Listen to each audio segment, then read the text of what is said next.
This is Report to Wyoming. A Casper woman is among the first of graduates in the world to earn a Master of Arts in Happiness. Diane Martin graduated the same month she retired in May of 2024. The topic of happiness has captured a lot of attention recently. What it is, why it's important, and how we can obtain a piece of it. For this discussion, I sit down with Diane and we phone in her professor, Dr. Tal Ben Shahar, to learn more about the course and what it has taught the born and raised Wyoming girl. How did you end up at Centenary? Is that how you say it? Or Centenary? Centenary. Centenary University in Hackettstown, New Jersey. You know, for many years, I was looking for a partner university where I could help create a master's degree in happiness studies. And time after time, I was turned down by universities around the world on account of this being there not being a precedent in terms of wanting to do psychology rather than happiness studies. And then I arrived by happenstance at Centenary, and there the question that they asked me was, how soon can we start? So what I found was a flexible, open, nimble university that was prepared to do something that hasn't been done before. Where do you start when you get there? Well, first of all, we need to go through the accreditation process, which is not an easy one. And again, not easy because there are no precedents. So we went through that, and we created and we designed the structure. And as soon as it was approved, within 3 months, actually, we had our first cohort starting. Was this in the fall of 2023?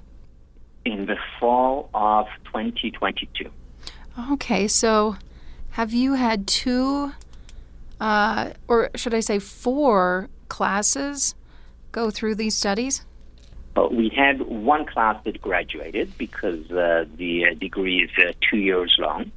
So one class just graduated, and we have 2 additional classes now participating in the program. And it looks like that graduating class was 87 students from 13 countries. Wow. What do you think about that?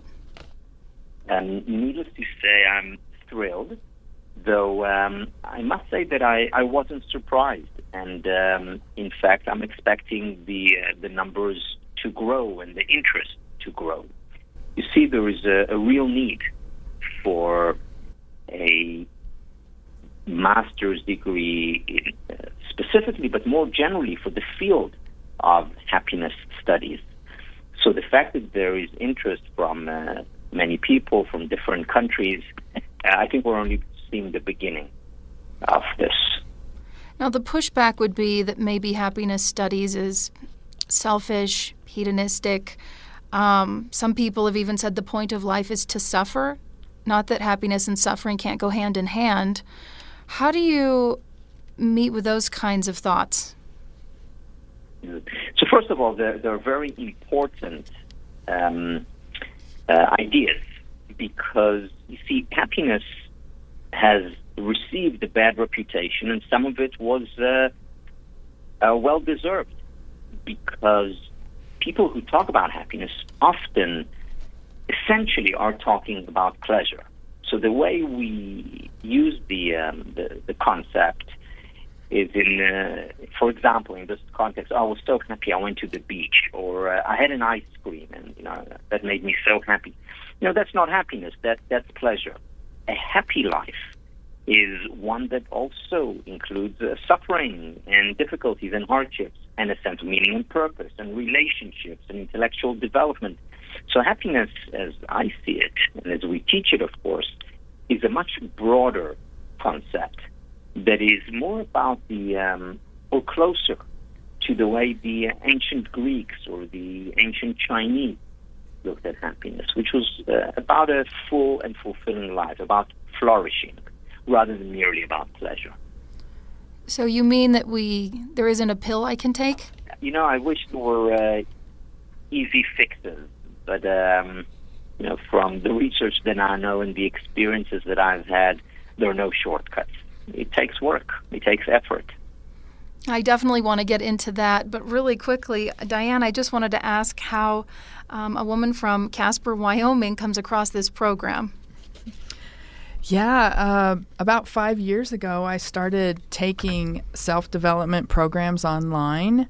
I was just looking for a way of excelling at happiness, and I learned that what I was really looking for was a whole person well-being mindset, more than just your passing happiness kind of things that people generally talk about. And as I was doing those programs, I ran, the primary one was one called Heroic, where I learned about Dr. Ben Shahar's books, Happier and The Pursuit of Perfect. He's written many. And I became so interested in that material that I was looking at what other offerings he had and was looking at the certificate program. And lo and behold, I attended a little intro thing that he had on the college master's degree. And by the end of that meeting, I had signed up.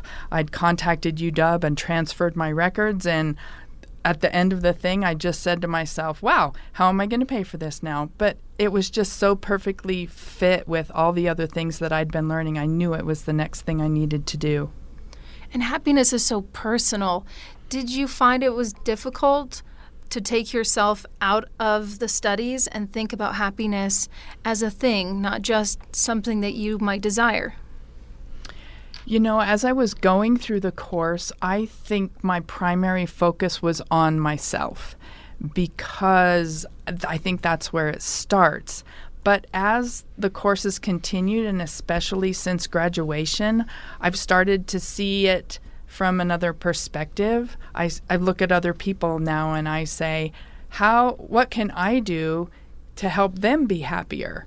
I made block parties for my block and brought all of my neighbors together. And we all know each other now and visit with each other and say hello. And I've started looking in other places and saying, how can my information help other people be happier? So it's only been recently that I've started looking outward and expanding this bubble of happiness that I have, because I did start the program looking inward and saying, how can I excel at my own happiness? And then that has just graduated, like I graduated, it's graduated to other people. During your studies, what was one thing that you found maybe surprising or unexpected? I think the ancient philosophers probably. I had a hard time reading that material in the past, and I really just didn't connect with them.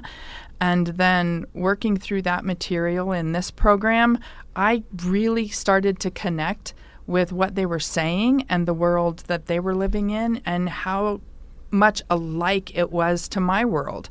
Until then, they lived planets away in my mind. But I started to really connect with that, and I think that was my biggest surprise, was how much I had in common with ancient philosophers who lived thousands of years ago, and how much what they had to say back then still applied to the world today and to my life. I'm excited to hear more about that as well. Dr. Tall, I wonder can anyone attain happiness? And let me couch this with by saying, a lot of us, especially when your life is starting out, or maybe you're 30, 40, and you're looking to the future, a lot of us go, I'll be happy when I get this thing, when I've achieved this goal. How do people start thinking about being happy now? If you think about happiness, there are essentially two dominant schools of thought. One school of thought, mostly associated with the West, is that I'll be happy when. In other words, when I get this job, or when I make so much money, or when I get into a relationship or this relationship, then I'll be happy. In other words, it's happiness that is focused on some future achievement and attainment. The other school of thought, mostly associated with Eastern philosophy and psychology, is about the present moment. You can't really find happiness in the future, find it in the journey, in the here and now.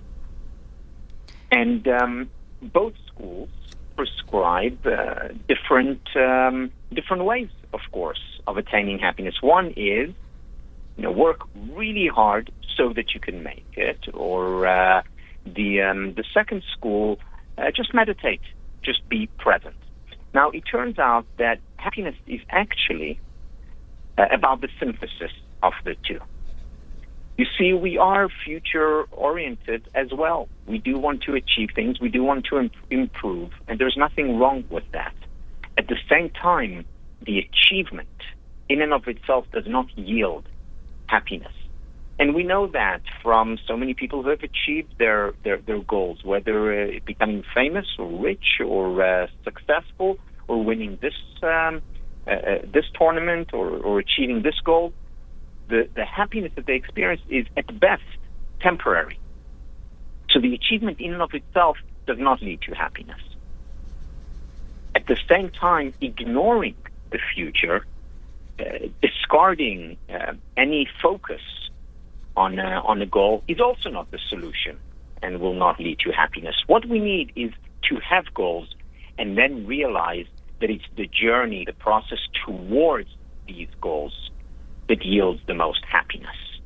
So it's not the achievement of the goal. In other words, the goal is not the end, but rather the striving towards the goal.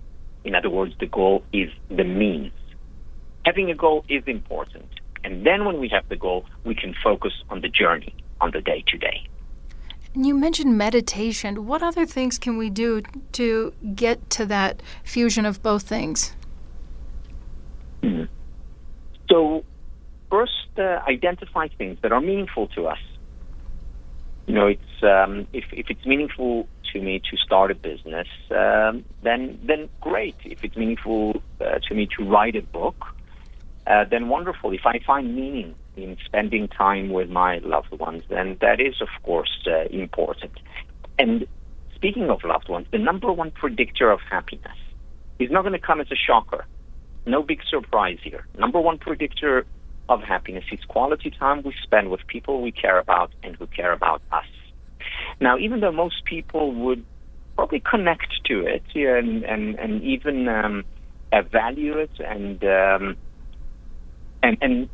support it and promote it in their lives, that's not what they actually do. So spending quality time with loved ones means doing it when our phones are off and we're just focused on those people. Well, most people, and you go to a restaurant today and you see so many people out there, checking their emails while they're at a meal, not really being together. Or you find people foregoing their friends and family so that they can be more successful. Now, I'm not saying that there shouldn't be any sacrifice for the purpose of a goal that is meaningful to you. However, right now, most people are foregoing the most important sources of happiness in their lives.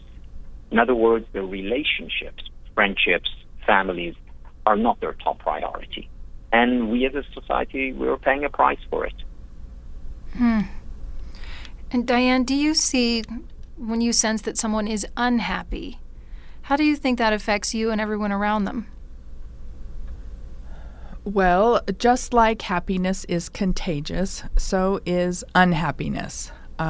You've been in a room where someone comes in a really sour frame of mind and can instantly affect everyone in the room.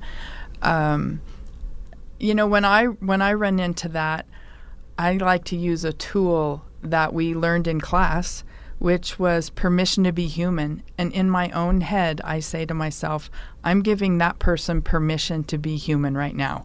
something has happened to them. They are in a situation. They are exploding negativity, and I'm really compassionate for them in that moment. And I think that single change in my frame of mind is so helpful because that person doesn't feel judged by me. I'm not jumping on their bandwagon. They just feel really accepted for being in the moment that they're in with me. And I think that's probably the most helpful tool that I've learned from this, is just allowing people to be in whatever situation they're in at any given moment, giving them permission to be human. It started with giving myself permission to be human and accepting that I go through those things, and then it became really easy to extend that to other people. I find that I'm just so much more compassionate and understanding of the situations they're in, and it stops me from going into that same space that they brought into the room. And I think it actually helps them come out of their negative space a little bit and pulls them a little bit more toward the positive. Are there any other practices that you do to try to stay in a positive frame of mind? I really find that meditation is so helpful to me, and I've narrowed it down to 22 minutes a day is my favorite amount of time, first thing in the morning with my cup of coffee sitting on my back porch. And it just starts the day off in the right frame of mind.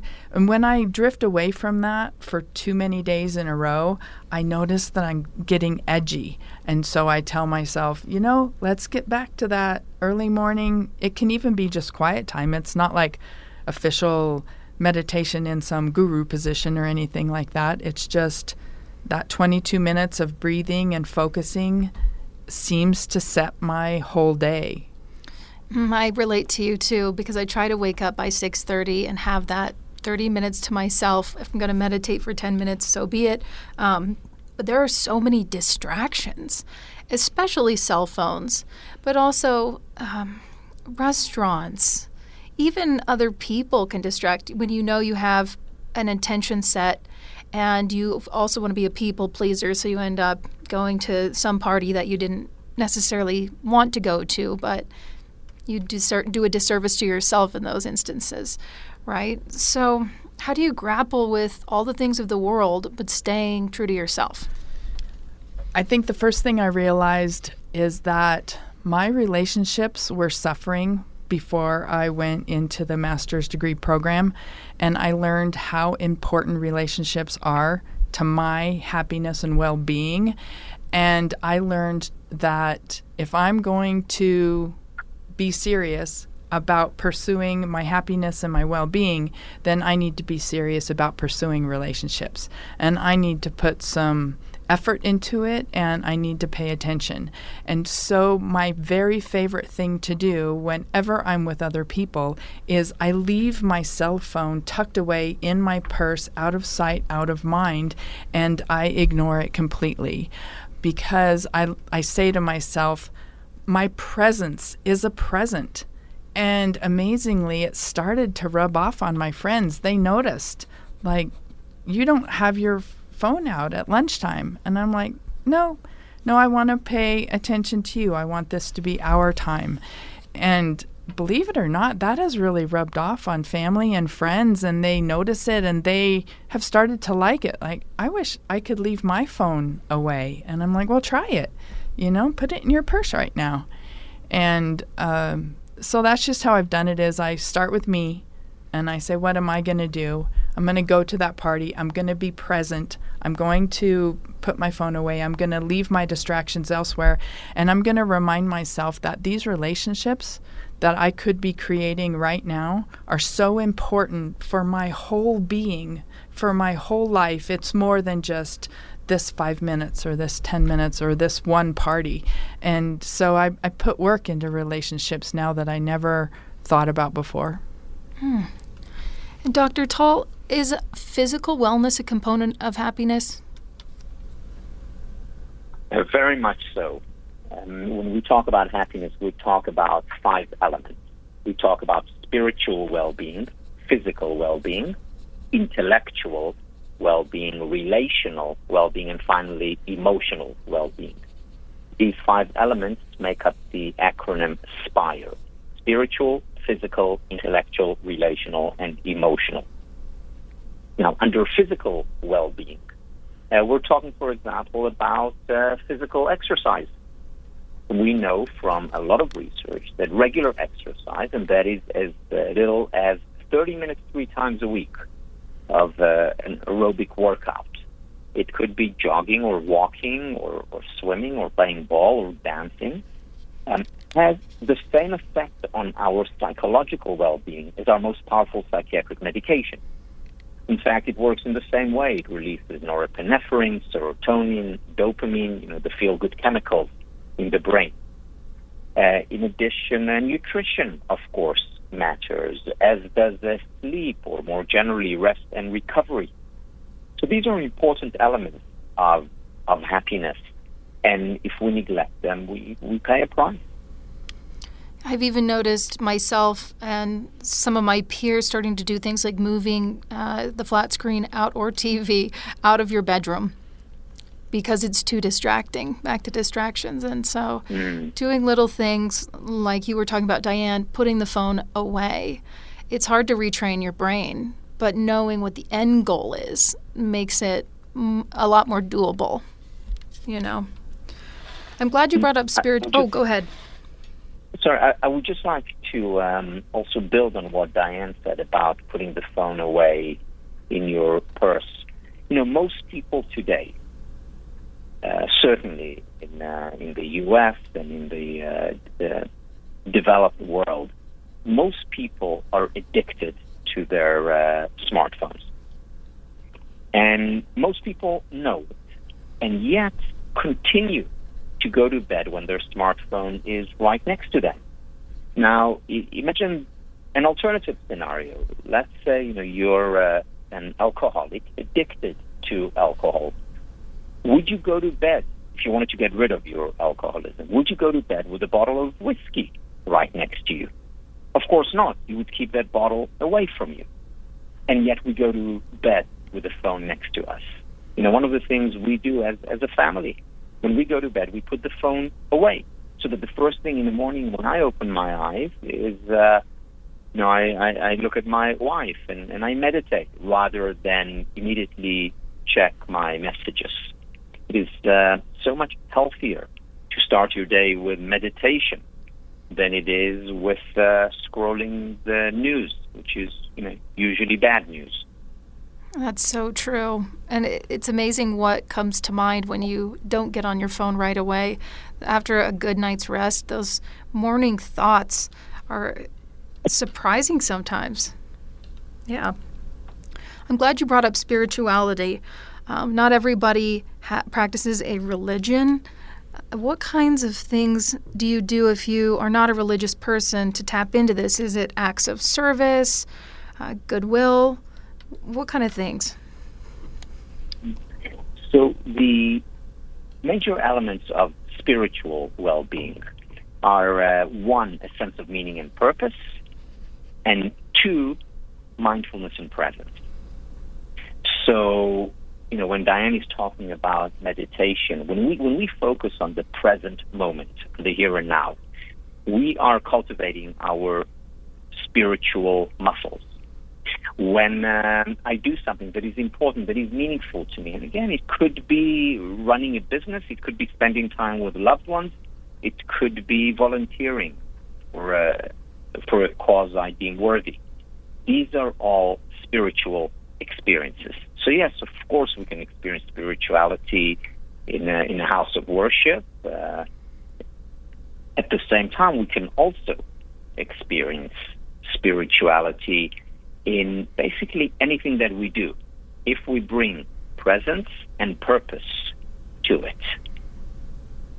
And Diane, I wonder, on the spirituality subject, so many of us subconsciously are dreading about this life coming to an end, right? Mortality.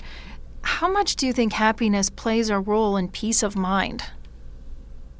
In my mind, when I am in a happiness state, I have a peace of mind. I am calmer about things, not agitated, upset, or stressed out. And so it's even easier to think about death or negative things when your mind is in a calmer state of being. I was going to say, when you were talking about spirituality, that when I look at my Spire elements, I consider my meditation time in the spiritual category. So I think I'm spending time every time I'm meditating in the S category, even though you wouldn't consider it religion, for example. So I just think it's easier to handle any kind of situation in life, especially the negative ones, with a calmer state of mental being than a frazzled, stressed out one. You know, it's a lot easier to handle a flat tire if you're calm, cool, and collected than if you're half an hour late for something and you've got 2 screaming kids in the back and nobody's had dinner and somebody needs a nap. You know, that's just like a recipe for chaos, and all of a sudden that flat tire becomes a nightmare for you, versus a completely different scenario. A flat tire is just a flat tire, something that can be fixed. So it's just being more ready to deal with the stresses of the world when you're in a calmer state of mind. And that reminds me of this, I think it's a Danish word. Have you heard of hygge? It's sort of this idea that you're going to enjoy the little things, live a simple life. Things like a nice cup of tea, fuzzy socks in the middle of winter, and really just saying no to the things that are distracting you from what's really important. I had not heard of that word, but it reminds me of what I talked about already, was presence. It's really nice for me with my cup of coffee in the morning to really be present with my cup of coffee and enjoy that first sip.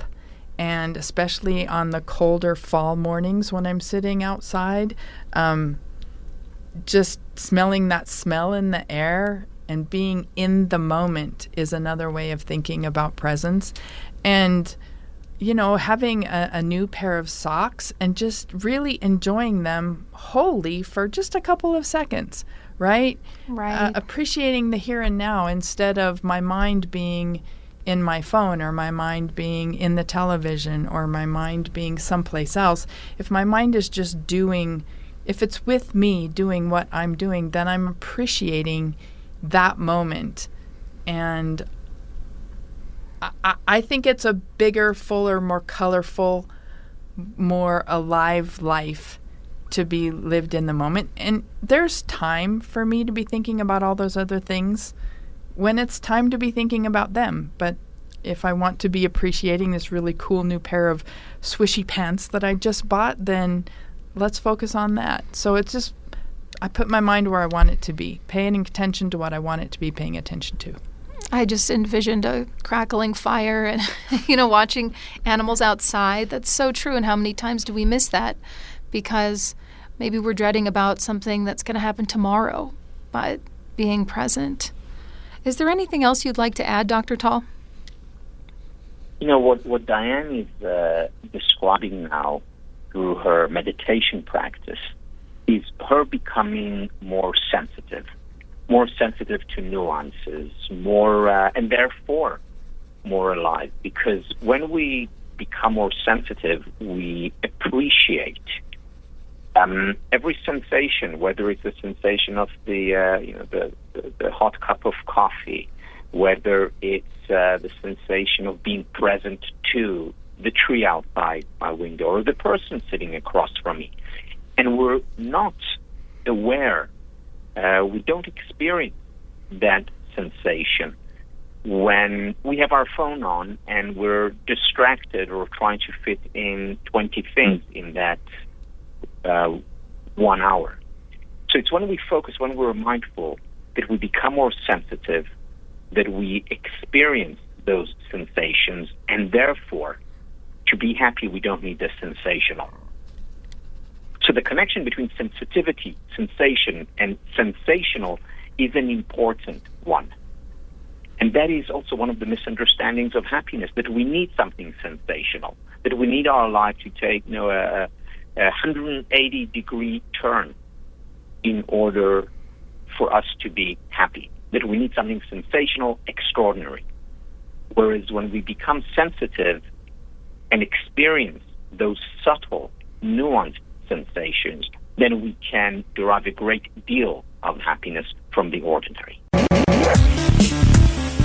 This has been Report to Wyoming, presented in the public interest by Town Square Media.